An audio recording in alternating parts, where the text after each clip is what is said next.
Bismillahirrahmanirrahim.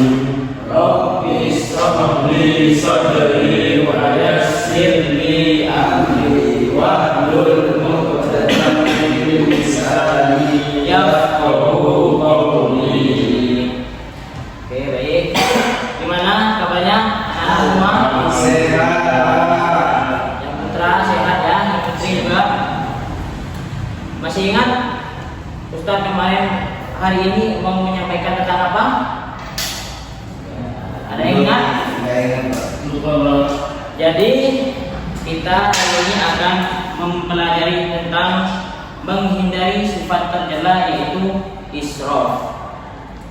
Jadi tujuan pembelajaran hari ini ialah untuk mengetahui pengertian apa itu pengertian israf, dasar-dasar larangan israf, dan bentuk-bentuk israf, dan juga dampak dari sifat tercela itu yaitu israf, dan juga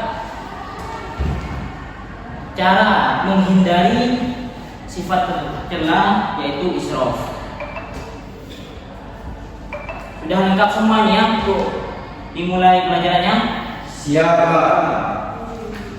Baik, untuk yang pertama yaitu pengertian israf. Ada yang tahu apa itu israf? Tidak tahu. Jadi israf mempunyai dua pengertian, yaitu secara bahasa dan juga secara istilah.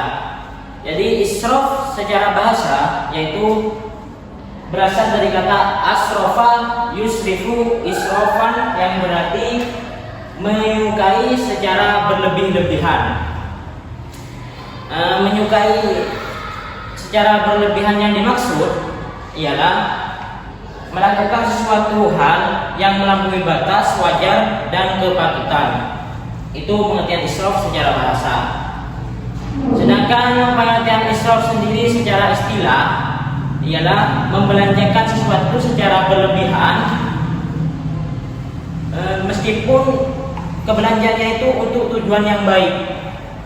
Jadi meskipun tujuannya baik untuk belanja sampai berlebihan, itu masih termasuk sifat israf.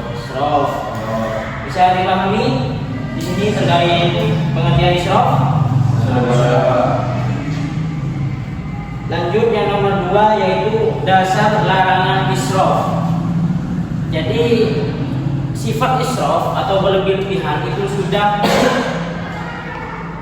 dilarang dalam Islam, sebagaimana firman Allah,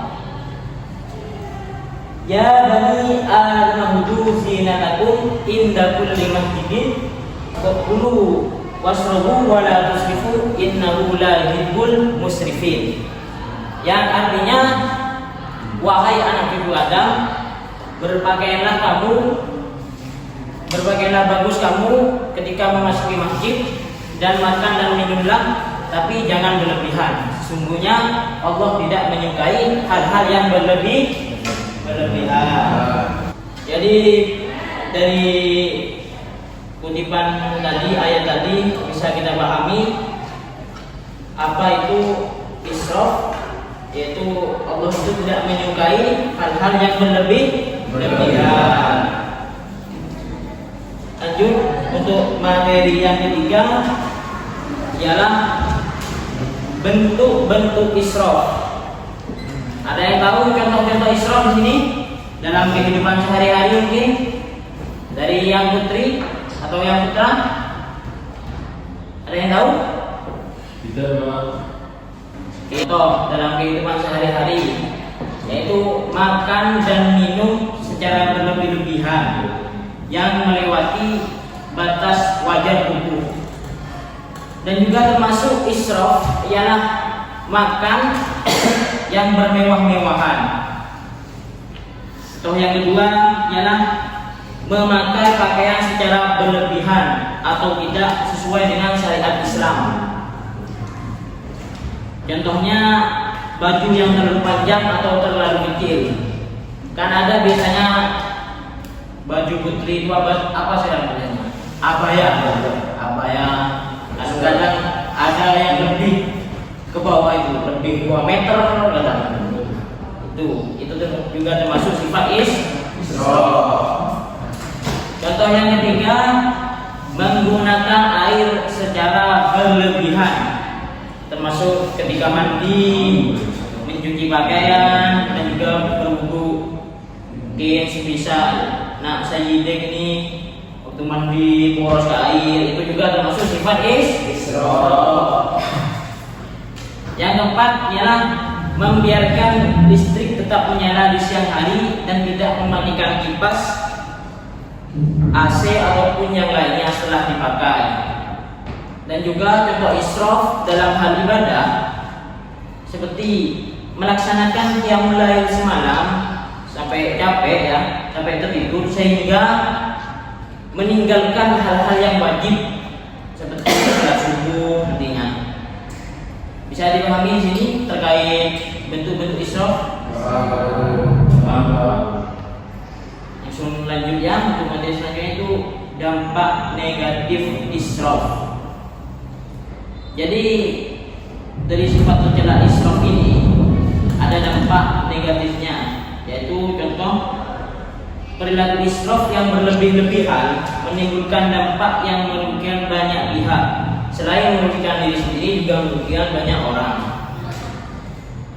Contoh ialah hilangnya kepedulian terhadap sesama manusia, dan juga menjadikan orang yang kaya semakin kaya dan yang miskin akan semakin miskin.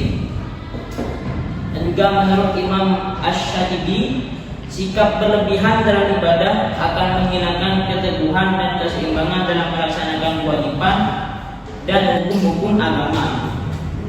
Seperti halnya contoh tadi yang saya sebutkan dalam bentuk israf, kalian melakukan sholat tahajud untuk mengejar kesempurnaan sunnahnya, tetapi kalian meninggalkan hal-hal yang hukumnya lebih tinggi, yaitu sholat subuh. Itu juga termasuk dari israf. Yang terakhir yaitu cara menghindari israf. Jadi cara menghindari israf sendiri ada contoh di sini, yaitu meningkatkan iman kita kepada Allah serta mengingat bahwa sifat yang berlebih-lebihan itu termasuk dari sifat setan.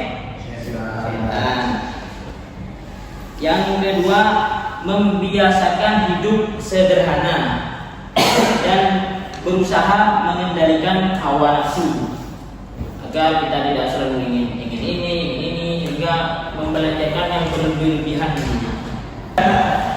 Sudah bisa dipahami ya? Israf. Jadi untuk selanjutnya Bapak kasih tugas di kelas ini kita bagi dua kelompok. Nantinya membuat masing-masing kelompok membuat 5 pertanyaan. Nanti selanjutnya Bapak kasih waktu 10 menit untuk membuat pertanyaan tersebut. Dan untuk selanjutnya kalian bisa membuka pertanyaan dan bahas bersama. Nanti perwakilan masing-masing kelompok bisa menyimpulkan apa yang sudah dibahas. Bisa dipahami? Bisa. Ya.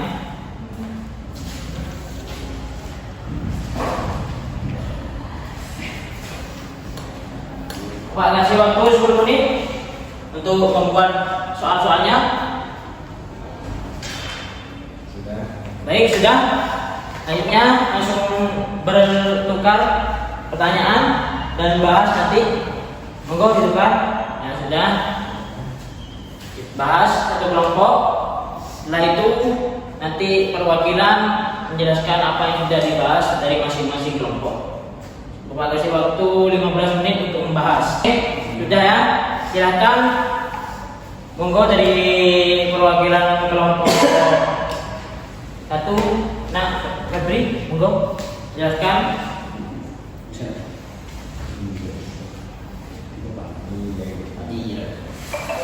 Jadi pemahaman saya dulu israf itu berasal dari kata asrafa, yaitu israfan, yang artinya bersuka melewati batas. Contohnya itu seperti makan terlalu banyak melewati batas sampai kembung perutnya. Jadi salah satu contohnya seperti itu yang saya pahami.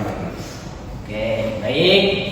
Selanjutnya dari kelompok 2, monggo jelaskan. Ya, untuk tadi setelah kami diskusikan, ternyata israf itu bukan hanya berkaitan dalam masalah penggunaan uangnya saja, tetapi berlebihan di dalam memiliki pakaian, berlebihan di dalam memiliki sepatu, tas, itu juga termasuk kategori israf. Terima kasih yang bisa kami sampaikan. Baik, kayaknya dari semua kelompok sudah baik semua. Untuk yang terakhir, Bapak Ustaz minta untuk maju satu anak mereview apa yang sudah Bapak jelaskan tadi, disimpulkan tentang pengertian israf, seperti apanya. Monggo, langsung Bapak tunjuk ya. Ayo, Mas Hidik langsung maju. Tunjukkan.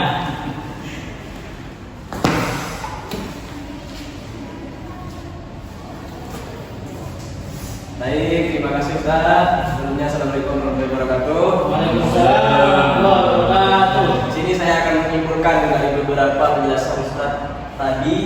Israf sendiri yaitu adalah sesuatu yang dilakukan secara berlebihan, mau itu berbelanja ataupun mandi ataupun makan.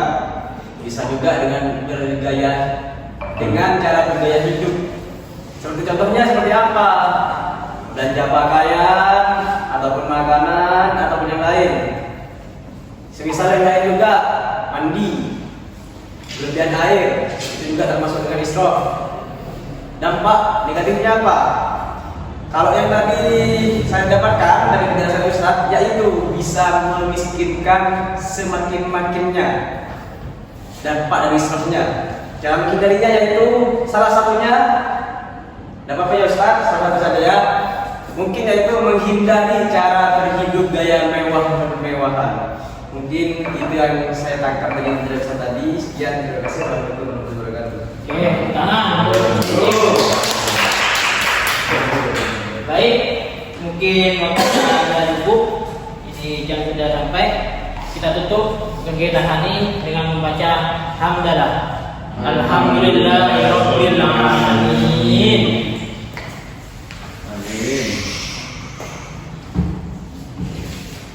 Kurang lebihnya mohon maaf.